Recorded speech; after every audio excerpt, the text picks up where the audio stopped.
அதாவது அவரோட வீட்டையே அவர் பார்க்குறாரு. அடுத்தது 5ஆம் பார்வையாக உங்களோட ஆள் மனசு என்ற சொல்லக்கூடிய இடமும், பூர்வ புண்ணியம் என்று சொல்லக்கூடிய இடமும், உங்களோட குலதெய்வத்தோட அனுகிரகத்தை குரு பார்க்குறார். அப்போ குலதெய்வத்தோட பரிபூர்ணமான அனுகிரகம் கிடைக்குங்க.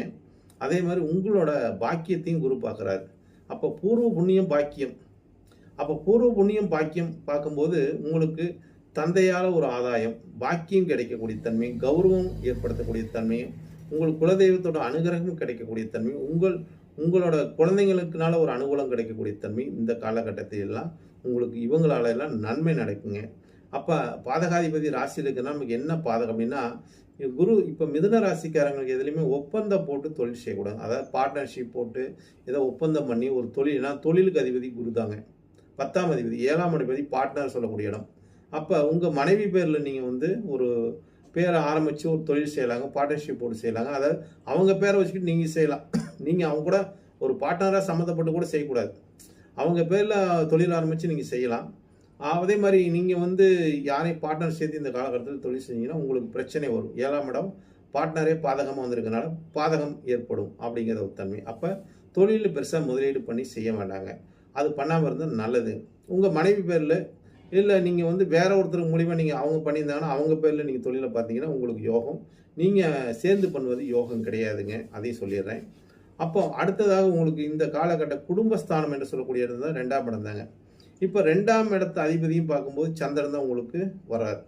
இப்போ அந்த கிரகம் பார்த்தீங்கன்னா சந்திரங்கிற கிரகம் உங்களுக்கு எப்படி எந்த மாதிரி ஒரு நிலைப்பாட்டை கொடுக்குன்னு பார்த்தீங்கன்னா, அவர் தனாதிபதியாக வந்தாலும் விரயத்தில் போய் உச்சம் பெறுகிறார்.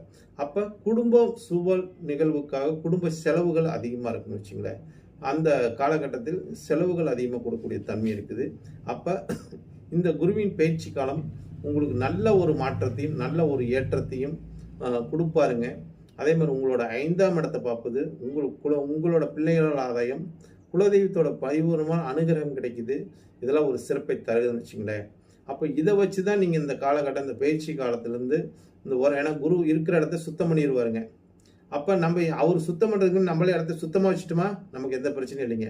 அப்போ நீங்களே எந்த ஒரு இதுவும் பண்ணாமல் இடத்த சுத்தம் பண்ணி வச்சுருங்க. சுத்தம் பண்ணி வச்சுட்டீங்கன்னு வச்சுக்கிங்க. இடத்த சுத்தம் பண்ண என்னென்னா கஜானாவே காலி பண்ணி வச்சுருங்க. உங்கள் பேரில் எந்த ஒரு நிதி நிலையும் இருக்கக்கூடாதுங்க. இருந்துச்சுன்னா குரு ஏதாவது உங்களுக்கு பிரச்சனை. ஏன்னா குரு தனக்காரகன், புத்திரக்காரகன், புத்திரஸ்தானத்தை பார்க்குறாரு. அது ஒரு சிறப்புங்க. ஆனால் தனக்காரகன் பாதகாதிபதியாக வரக்கூடியவர் உங்களுக்குனால தனத்தின் மூலியமாக பாதகத்தை ஏற்படுத்திடுவார். அதனால் தனத்தை உங்கள் பேரில் வச்சுக்காமல் உங்களோட மனைவி பேரில் வச்சுக்கிட்டிங்கன்னா நல்லது. உங்களோட குழந்தைங்க பேரில் வச்சுக்கிறது நல்லது. அப்போ இந்த காலகட்டம் ஒரு மாணவ மாணவிகளுக்கு எப்படி இருக்கும் அப்படின்னு பார்த்தா, அவங்க